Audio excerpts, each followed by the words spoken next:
Omukulu Bobi Wine avuddeyo mu bukambwe ku kigambibwa okuba nti cadres Museveni yandiisa etteeka ababaka bokka mu Parliament okuba nti be balina okulonda omukulembeze alina ofuga eggwanga lino ng'abantu ba bulijjo bateereddwa ebbali.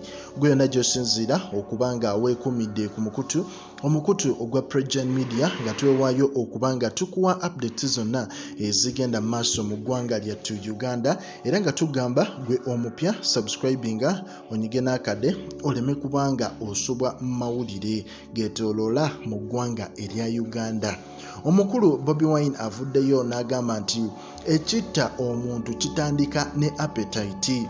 Owulira n'avaayo n'agamba nti kyonna ekinatta embwa kitandika n'okuba nti embwa eyo yagenze n'ekiwunyirizaako oba lubeera lusu. Naye mu mbeera eyo Bobi Wine n'avaayo n'agamba nti the people of Uganda must not underestimate the new scheme. Owulira n'agamba nti this is how all the past schemes started, including removing the age limit. Owulira nti kino ekikolwa ekitandise olwaleero bannayuganda tebalina kiyisaamu maaso olw'ensonga nti n'amateeka ge bazze bamenya naddala aba regime eno omuli okuggyawo etteeka erifuga ekkomo ku myaka naddala mu bapulezidenti baalijjawo nga abasaaga, naye ate mwattu lyagenda ne likwatira ddala okukakkana nga pulezidenti kyaddaaki essaawa zino asobola okufuga emyaka gyonna gy'akola ki gy'ayagala, contrary to the constitution eya Uganda. Owulira n'avaayo n'agamba nti Museveni, having been roundly defeated in the last elections, now wants to take away the right of the people of Uganda to elect their president.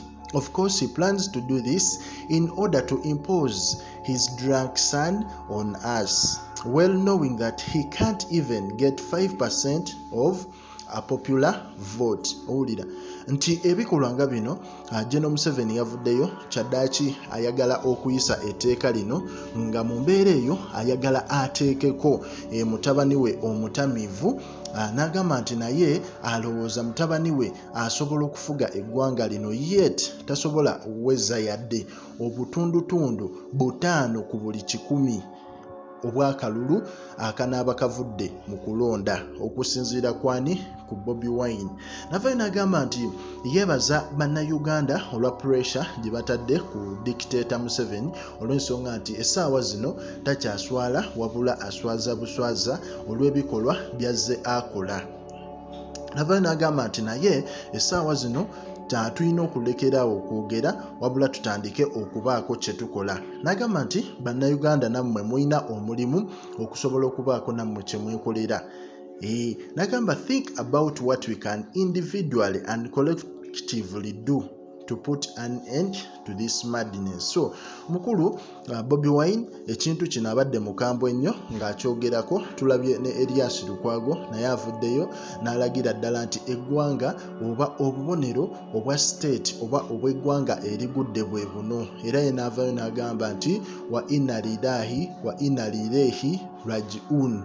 Omukulu Elias Lukwago. So abantu bangi abalaze obutali bumativu bwabwe ku nsonga zino ez'okuba nti waliwo etteeka eryagala okuyisibwa nga etteeka lino liraga nti omukulembeze essaawa zino alina kulondebwa ababaka bokka aba paliamenti ne beerabira nti mu nsi eya democracy bannayuganda oba abantu abali mu eryo eggwanga be balina okwerondera omuntu gwe baba beesiimidde.